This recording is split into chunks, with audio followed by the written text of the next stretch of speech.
Sesudah itu naiklah Yesus ke dalam perahu lalu menyeberang.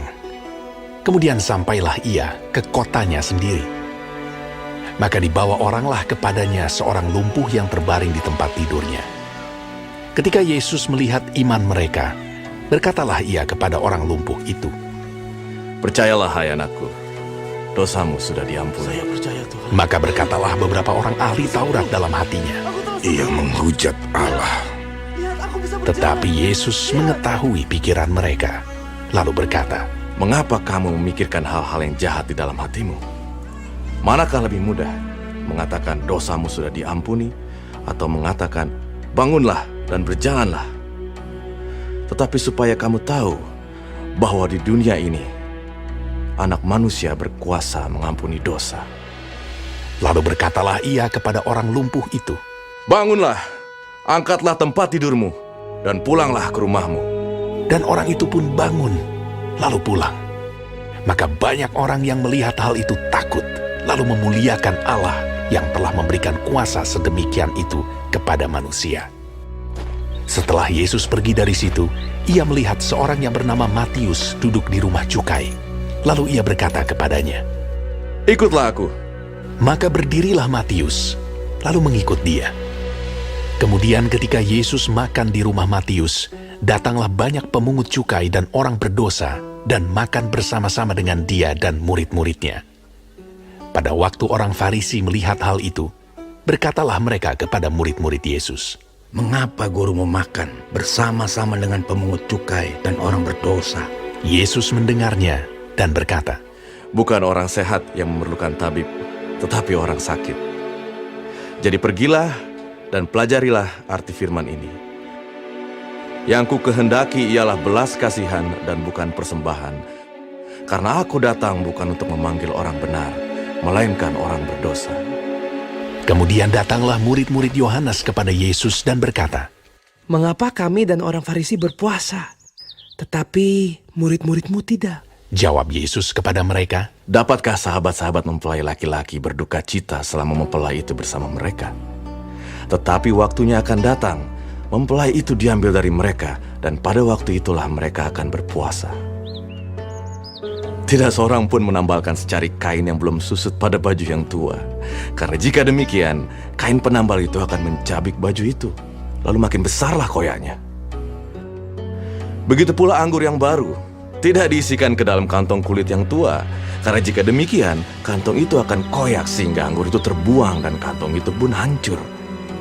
Tetapi anggur yang baru disimpan orang dalam kantong yang baru pula, dan dengan demikian terpeliharalah kedua-duanya. Sementara Yesus berbicara demikian kepada mereka, datanglah seorang kepala rumah ibadat, lalu menyembah dia dan berkata, Anakku perempuan baru saja meninggal, tetapi datanglah dan letakkanlah tanganmu atasnya, maka ia akan hidup. Lalu Yesus pun bangunlah dan mengikuti orang itu bersama-sama dengan murid-muridnya.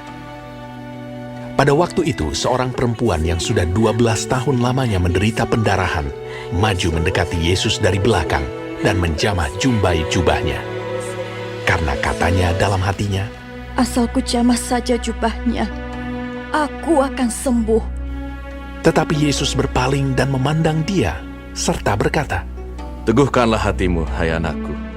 Imanmu telah menyelamatkan engkau. Maka sejak saat itu, sembuhlah perempuan itu. Terima kasih Tuhan. Ketika Yesus tiba di rumah kepala rumah ibadat itu dan melihat peniup-peniup seruling dan orang banyak ribut, berkatalah ia, Pergilah, karena anak ini tidak mati, tetapi tidur. tetapi mereka menertawakan dia. Setelah orang banyak itu diusir, Yesus masuk dan memegang tangan anak itu, lalu bangkitlah anak itu. Maka tersiarlah kabar tentang hal itu ke seluruh daerah itu. Ketika Yesus meneruskan perjalanannya dari sana, 2 orang buta mengikutinya sambil berseru-seru dan berkata, Kasihanilah kami, hai anak Daud. Setelah Yesus masuk ke dalam sebuah rumah, datanglah kedua orang buta itu kepadanya, dan Yesus berkata kepada mereka, Percayakah kamu bahwa aku dapat melakukannya? Mereka menjawab, Ya Tuhan, kami percaya. lalu Yesus menjamah mata mereka sambil berkata, Jadilah kepadamu menurut imanmu. maka meleklah mata mereka.